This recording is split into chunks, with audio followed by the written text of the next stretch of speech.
It is Tuesday night, 11:30 p.m. Eastern Time. We are here streaming live, taking a break from our CEDIA coverage because Matthew over here, Matthew Pose, is our guest. He's a bassaholic. I'm a bassaholic. We started talking about subwoofers, multiple subwoofers, how you should configure multiple subwoofers. I've seen questions all the time on our forums and on various social media whether or not you should configure your subwoofers as mono or stereo. And now this assumes that you have two subwoofers in your system. We've spoken many times in the past on the benefits of multi-sub. Matt, you're a proponent of multi-sub as well, correct? I am, yeah. Okay. So I guess what I'm thinking about here is I want to break this up into several categories. Let's assume for the moment that the end user has a pair of speakers, whether it be a pair of bookshelves or a pair of towers, and then they decide to add two subs. And whether it's two channel application or whether it's home theater application, what is the best way to configure those subs? Is it best to configure them as mono or is it best to configure them as stereo? So what I want to do is I want to give my kind of viewpoints on how I feel about the situation, about my experiences, about setting up multi-sub in my own theater room. And then Matthew is kind of the propeller head. You're the guy that does all the research. You're the guy that's read all the research that's been done on this field.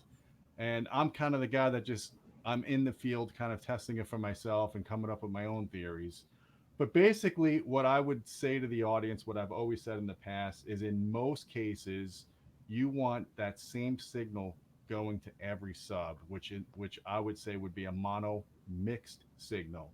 So if you're setting up an AV receiver and you're using the subwoofer output, and some of these receivers have multiple subwoofer outputs. Sometimes they're just a dummy parallel output where they only have one level control and channel trim for both outputs.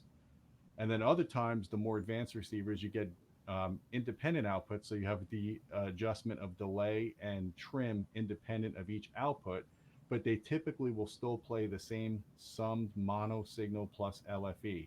And when I say mono signal summed, that's kind of a tongue twister. When I say mono signal summed, that's basically all of the channels that are base managed, that are set small. So that base is going from all of those channels to the subwoofer channel, plus you have LFE. So in order to take advantage of multi-sub and to do all of your manipulation of your room modes to average out those peaks and the nulls, you typically want to have all those subs playing the same signal. So if you're going to set it up as left and right instead of mono, that can cause problems depending on the source that you're playing, or could just make things more complicated in setup. Um, I would say that in 90% of the cases, Matt, you can correct me if I'm wrong, whether you're listening to two channel music or you're listening to multi channel 5.1 or beyond, most of the cases, bass is mixed mono, anyways. So below 80 hertz, bass is usually a single channel going to both channels, even in two channel stereo. Would you agree with that, Matt? Maybe. I know that we're going to talk about a guy who's done a lot of research in this, David Greisinger, who formerly was the lead researcher at Lexicon. He's argued that there actually is a lot more music out there that has stereo bass encoded in it. But, we'll delve into why. There's more to it than just being stereo. Stereo, actually, I should say this. There's more to stereo than just having a separate left and right uh, encoding of the bass. So it also has to have what's basically a minus left and minus right component added in as well. And so I think probably the more accurate statement would be that a lot of music is not encoded correctly for stereo bass. That's a good point. So in order for me, I guess to be practical, I have a couple of rule of thumbs, and I've done this and I've done experiments in the past, and it seemed to work out okay. So if you're running a pair of satellite speakers up front, that don't have a lot of bass capability of their own, let's say it's a 6-inch two-way or it's an MTM that has low sensitivity at low frequencies, you're going to bass manage those speakers. Um, in some cases, when you use multiple subs and you put them towards the front of the room or you put them on the left and right side walls, um, I find that raising that crossover frequency up a little bit beyond 80 hertz when you're able to do that and you're able to get good integration with the mains, in those cases, stereo bass kind of makes sense. So when you have a receiver that has the option to do stereo left, right subwoofer outputs, which will also put the sum, the LFE to both, I think that's a good compromise to do.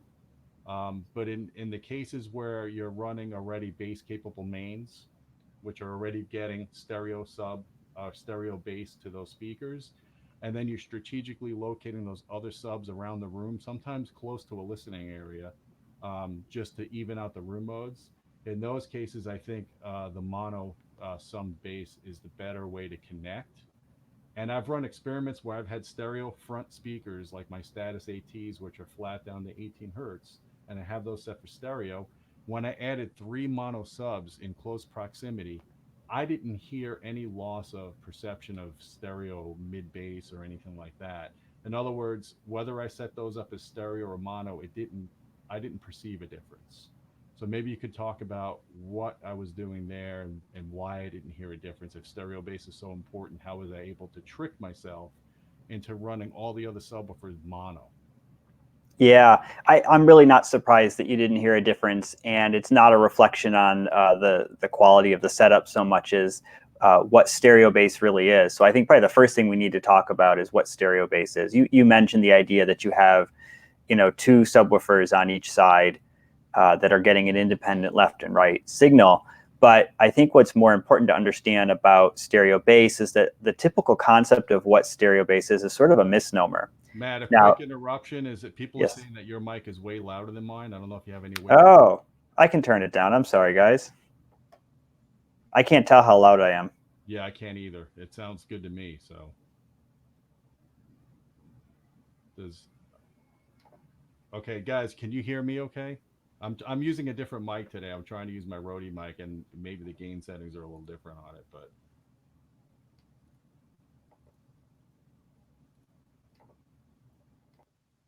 Is so I this guess more just reasonable? yeah, you're lower now. So let's just proceed from there, and people could just turn the volume up if they need to. Okay. So basically, stereo bass.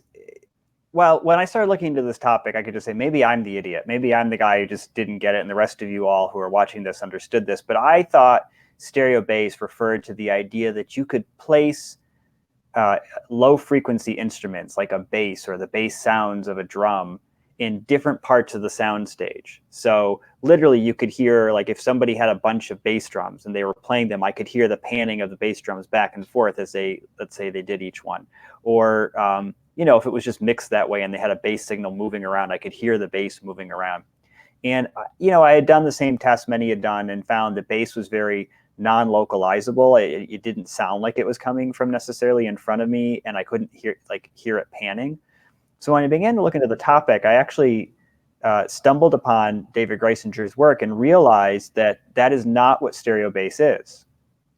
That's actually a misnomer. It really refers to a concept known as spaciousness, which is related to another concept known as envelopment. And so probably most of you listening to this are saying, I don't understand what spaciousness, envelopment, what does this have to do with what I'm listening to? So envelopment, just quickly, is the general idea of when you're listening to a recording, how does that recording seem to sort of surround you? How does it bring you into the actual original event in which it was recorded? And that original event recording may be a real environment, like it might be an actual like a symphonic hall, or it could be an artificial one that was recreated using reverb. But the point is there is some sort of original environment, and you kind of get brought into that. So that's envelopment. And spaciousness is the idea that you can hear essentially the size of the space that you're in, how big the room is. And one of the ways that we can do that is actually through the low frequencies, which I didn't realize. And what's interesting about this is that when we started talking about it with some other experts in the field, including Todd Welty, he had coined a term that I thought was a good way of helping to get rid of this misnomer. He said we shouldn't call it stereo bass. He goes, I coined the term bassiousness instead. So I think we're going to use bassiousness from now on. So I wonder if that's part of the advantage that people often hear when you're doing two subs versus one. The one thing I notice about multi-sub is it becomes much harder to localize the bass at that point, and it does sound more expansive, for lack of a better term.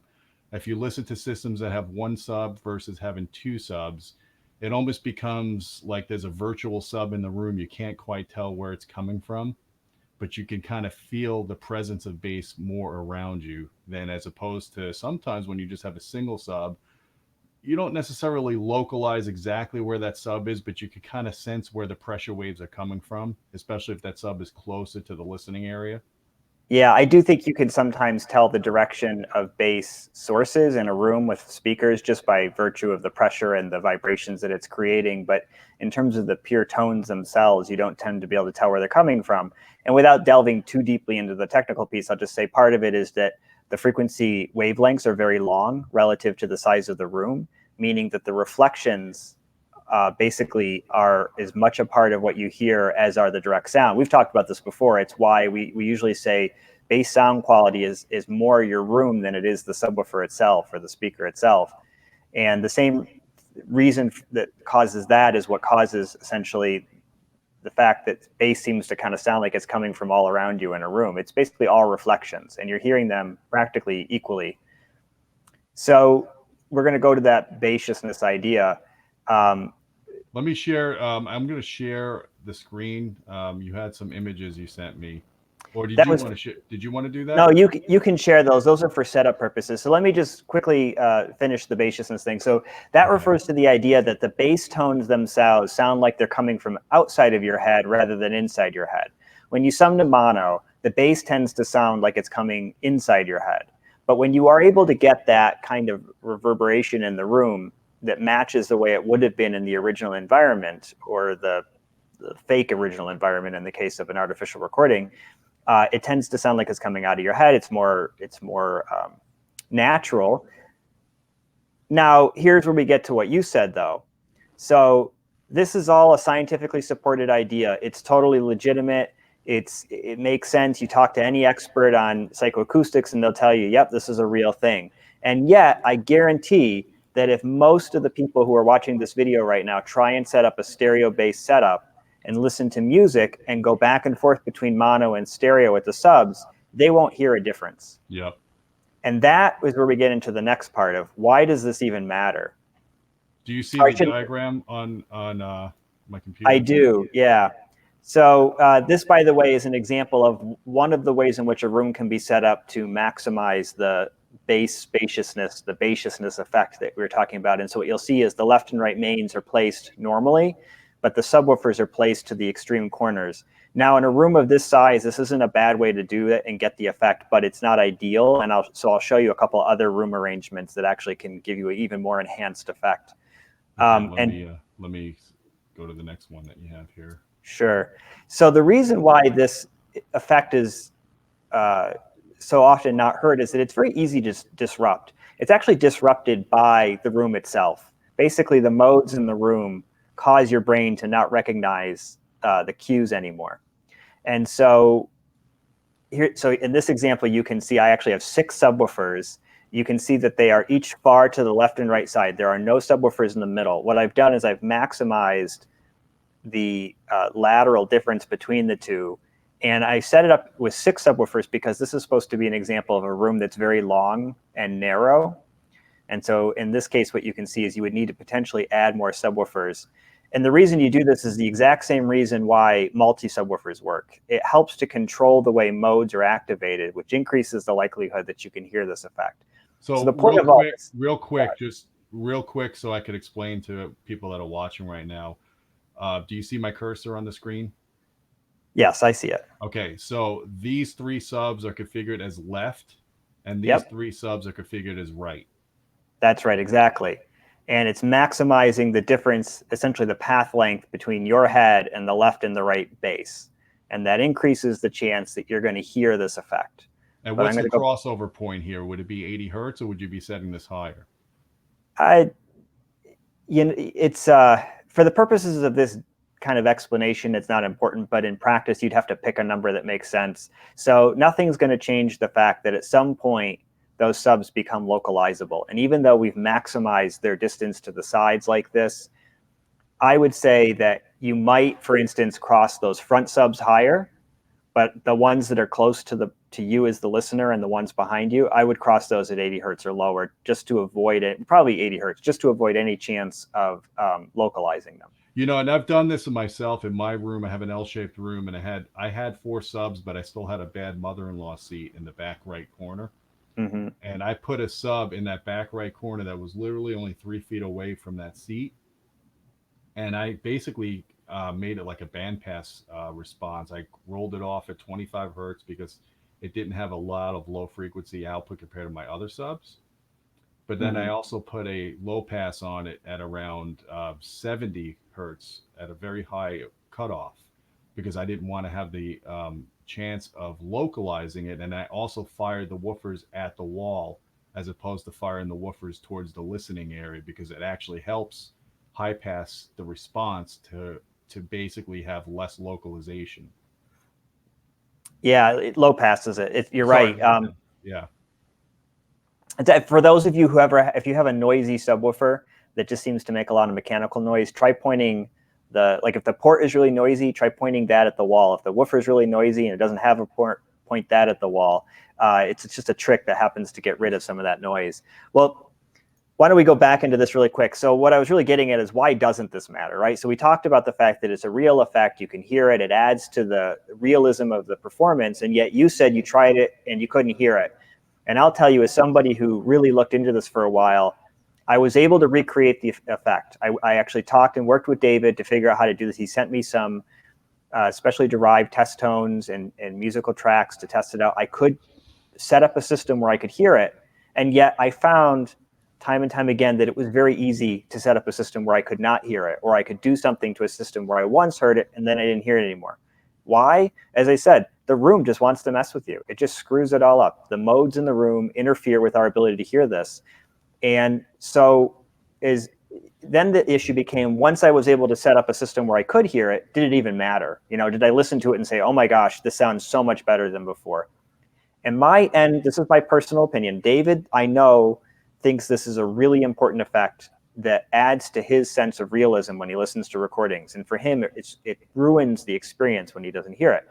For me, it was just different. It was like a different flavor, chocolate versus vanilla. I liked both of them equally. They definitely sounded different to me, but I didn't like one more than the other, and it definitely didn't sound more or less real. Now, one of the key differences between David and I is David spent his life recording symphonic orchestras, large orchestra recordings. He intimately knows what those are supposed to sound like in a real room, and he studied this. That's not true for me. I've heard lots of orchestras before, but I don't spend my life listening to them, and I don't know exactly what 10 or 15 different performance halls sound like, or hundreds. David's got way more experience. So it led me to believe that the effect is A, very subtle, and B, not something that everybody cares about. I think some people care about it, especially when they listen to a lot of acoustic recordings and they're intimately familiar with what this would sound like naturally.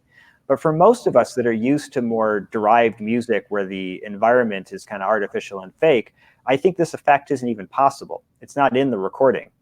And so we don't hear it and we don't really care. So from that standpoint, it doesn't shock me you didn't hear it, nor did it bother you. Well, and I would argue 2 things. I would argue, one, if you're really into stereo bass, like I hate to say vinyl lovers because I think vinyl music tends to be more monophonic in the bass department than you can get in a digital recording. But let's just say for argument's sake, you're really into stereo bass or stereo 2-channel listening, I would argue that you should use pretty bass capable main speakers. Keep those in stereo, but for the rest of the subs, you'll get more benefit out of those subs being mixed mono and properly manipulating room modes to cancel out, resonances in the room than you would by splitting that signal up and potentially not manipulating the room modes as effectively. I think that is the primary concern when you're setting up a multi-sub system, and then having stereo bass preserved is a secondary concern. Yeah, and you see that I set up examples of a multi-sub system that allowed for stereo bass. But one of the things when we were talking earlier about this with Sean Olive, he said, there's potentially this sort of problem that comes about it. So as we mentioned, the way that the multi-sub approach works is essentially each sub is like a low frequency source that's activating a different set of modes. so that at the listening position, lots of different modes are activated by all these different subs. When you've got two subs that are actually operating, two sets, I should say, differently from each other, one being left, one being right, and then the other one getting the minus left component and the other getting the minus right component, you've got this problem where you're activating modes in a non-symmetric way anymore. So before you had the subs, they were all activating the room in the same way no matter what. Now, depending on what the recording's doing, you have this change in space and time over what modes are activated, which could create a weird phenomenon where, like, for instance, you measure, everything looks good, and then you sit and listen, and it sounds kind of boomy because actually a mode's being activated that was being canceled during the measurements you were taking. And I would argue that 95% of recordings, whether you guys are listening to Justin Bieber or any of the pop music, especially, that stuff is all mono bass. There's nobody that's recording that kind of music is taking the time to do these kind of binaural bass recordings that you're talking about. It could be, yeah. I mean, I think anyone using a lexicon or lexicon-based reverb has stereo bass, and that I don't know who that. I don't know enough about the large studios and what they use. Guys, if you have examples of, even if you see this when you're not live streaming, if you have examples of stereo bass recordings that for a fact are true stereo recordings, put in the comments below, because I want to check that out, and I'll go on Tidal and see if I could find those tracks, and I'll play them, and I'll do my own experiments here. I'm always interested in learning more, and you and I are both bassaholics, so anytime we can test this stuff, it's kind of a fun thing. There are a couple of good comments here I wanted to pop up, and maybe you could address if you'd like. This one is from, let's see. Definitely feels great impact of Spacious for sure. We always design based on HAA model with 2 or 4 subs. HAA is just Home Acoustic Alliance. That's like calibration. Jerry LeMay, right?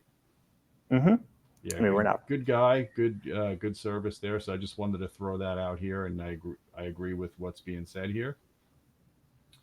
And here someone is asking a question: 2 slightly smaller subs versus 1 large. My take on that is, if you're looking at subwoofers from a particular company, let's say SVS or Monoprice, for example, and if you're going to choose either one Monoprice Dual 15, that new Dual Monster 15, which is an impractical subwoofer, it's the size of a refrigerator. So if you're going to still take a few of them. Yeah, if you could fit that behind a false wall or something, maybe. But anyways, if you're going to choose between that dual 15 versus 2 single 15s from the same company, I would always go with the 2 single 15s strategically located in the room. Yes, there's 6 dB less output than having them co-located, but at the very low frequencies where the wavelengths are longest, you still get that low frequency coupling factor as if they're co-located below about 30 hertz. And above 30 hertz, you still have a ton of output on a sub like that. Now, if you're going to like an 8-inch, 2 8-inch subs versus a single 15, then yeah, go with the single 15 now and then add the second 15 later. But if it's within a model number of a particular series of a company's product, go with the lower model number, in my opinion, and get 2 of them if you can. And I'll just mention that in practice, when you put multiple subs in a room, while you don't get the same gain that you would out of co-location, you do get gain from that. So they act like random phase sources, meaning that at some frequencies, at some points in the room, they will basically combine in some. And the average tends to be about 3 decibels. And actually, but like you were saying, below 30 hertz, you do see gain. You can see 6 decibels of gain down there. Oh yeah, I've seen it. I've measured it in my room by having 5 subs, and I didn't even realize, like, where am I getting all this really low frequency gain below 30 hertz? And then I realized because of the wavelength. All the subs are combining, yeah. And also, if you like, most rooms have a mode that's the longest dimension of the room, so it's the lowest mode in your room. In my room, it's like 22 hertz. The more subs I turn on, the more that mode goes up. Like just that mode just starts going way up. Yeah, you and I have similar rooms then, because that's about where I get too much gain and I have to use a pretty low Q filter to kind of knock that down, which I always like. I prefer using low Q correction over high Q if you can. So, yeah. So in this particular case, I would recommend the guy. I mean, they do have a 12-inch model. I would look at the 12. The 10 ported's got a lot of output, but a 10 sealed, depending on the room size, you're not going to have as much gain. I would probably go with a 12 or then add another 12 at a later date. I wish we had James here. He would be able to say for sure because he measured these. But if I recall, that 10 had a lot of the ported one had a lot of output down low. But actually, because of the heavy cone, in order to allow it to have that output down low, I vaguely recall him saying it didn't actually have very impressive output in the upper bass range. So Yeah. it might be, if you're comparing to the 15, I suspect 212s would be much more comparable to 115. Yeah, I agree. Okay, let's see here. You guys have a recommended quarter loaded our subs. Problem is, it sounds very boomy, especially while playing dialogue. What do you recommend to correct this?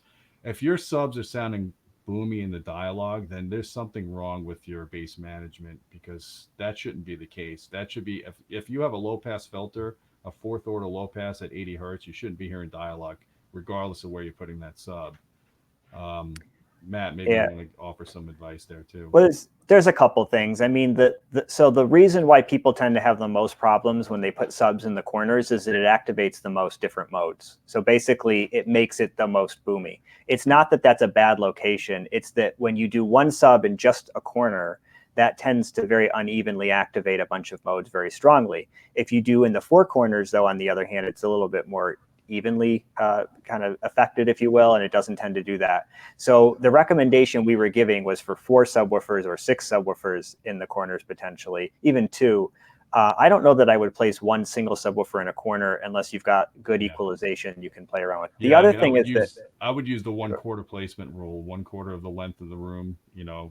I mean, there's other methods too of finding the best sub. I mean, the best way to find the best location for a sub is to measure it at the listening position with RE yeah, audio, for sure. because no Well, rooms are perfect rectangles, anyways.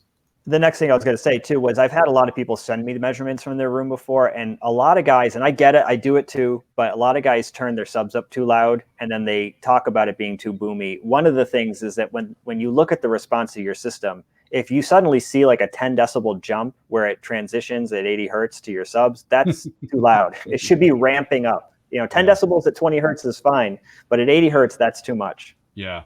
And we see this all the time. And in fact, we need to do a separate video on this. There seems to be like an epidemic I see especially with YouTubers, they show off their home theater systems on YouTube and they put 2 giant subwoofers, one to the left of the center channel and one to the right of the center channel. And they go, oh, we have multi-sub. Yeah, you have multi-sub, but in reality, you're co-locating both subs. Yeah, they act like one sub at those wavelengths. And they're over-subbing because they're buying these ginormic subwoofers, and they have like a 6-inch two-way for the rest of their speakers. So the sensitivity of their speakers is maybe 89 dB, and they got subwoofers that have 130 dB of output. Yeah, I'm actually, as you know, I'm working on a project where I'm measuring the dynamic capabilities of a speaker and sub setup right now. And one of the things that caught my attention was that it's a little over-subbed. This is a package system, but it's a little over-subbed in that the most difference you would typically want to see between the sub and the mains is 10 decibels.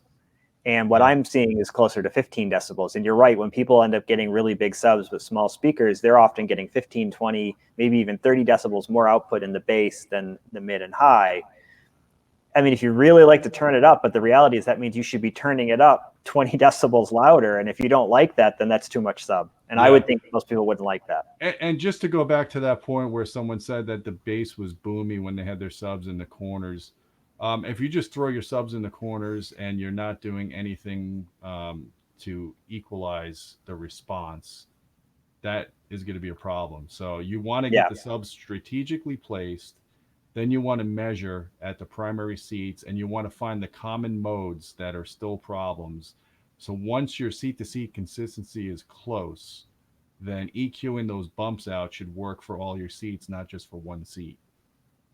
Yeah, if you're doing one sub or possibly even 2 subs and you want them on the front wall, the 1/3 location is actually a better position. It just happens to coincide with a width mode. It's a low pressure point and it won't activate, especially if you're not using EQ. For some reason you can't or you don't want to. That's a better location. The corners are better if you can use EQ and you're doing, like I said, like 4 subs.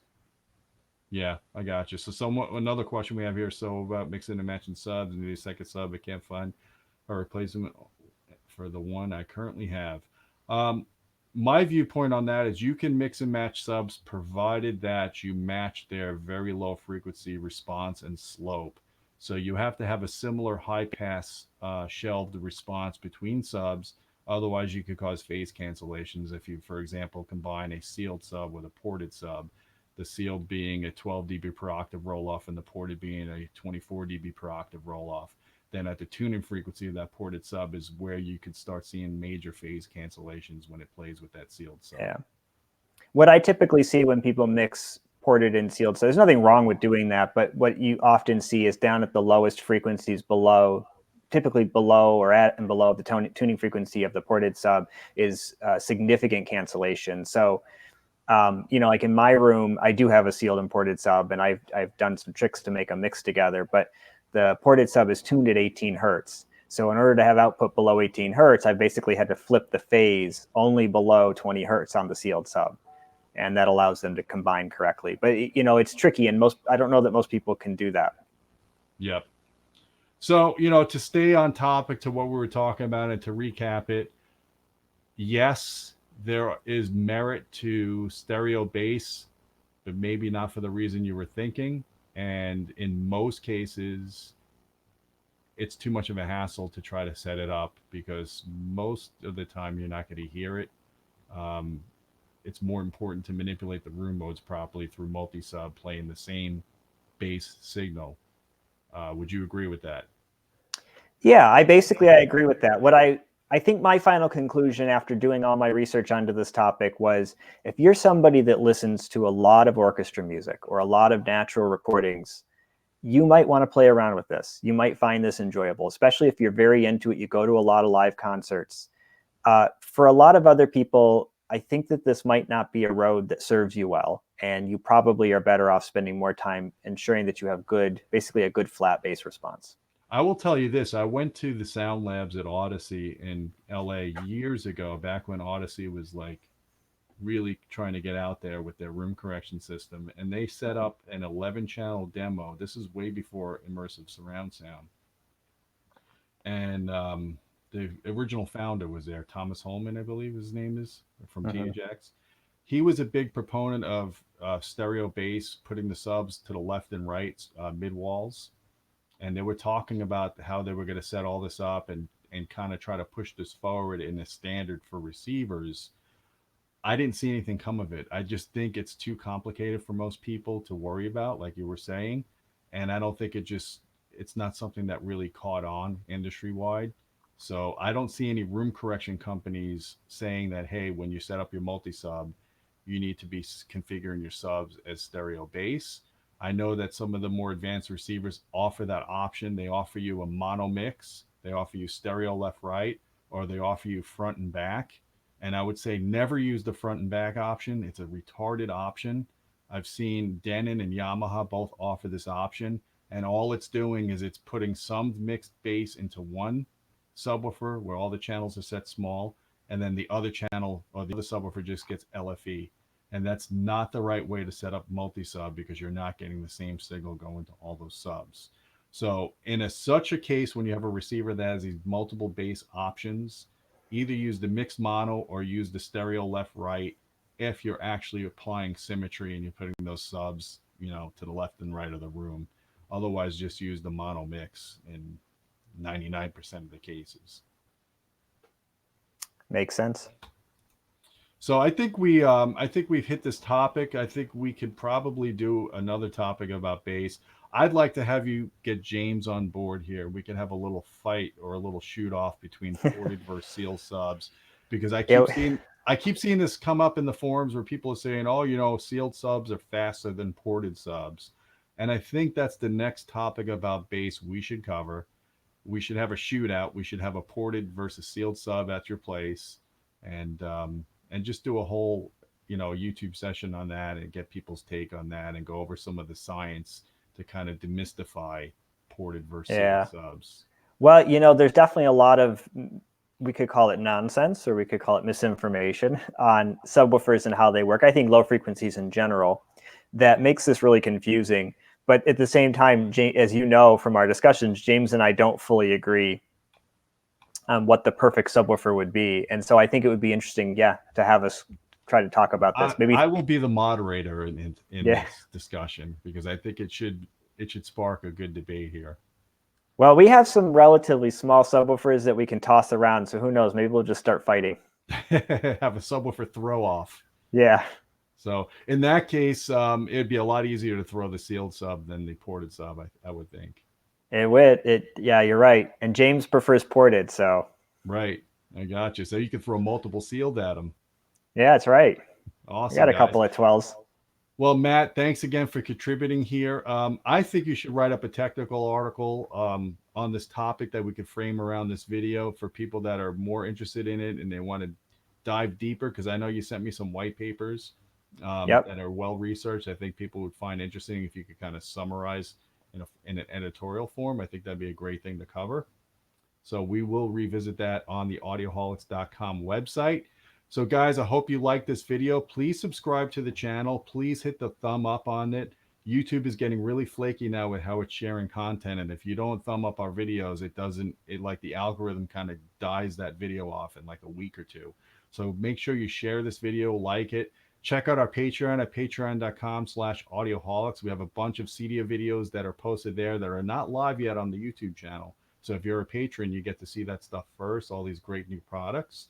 Matt, again, thanks for being here. We'll have you back in a week or so with James, and we'll do a little subwoofer shootout. Sounds good to me. All right, guys. Until work next out time. for that. Awesome. Until next time, my friends, keep listening.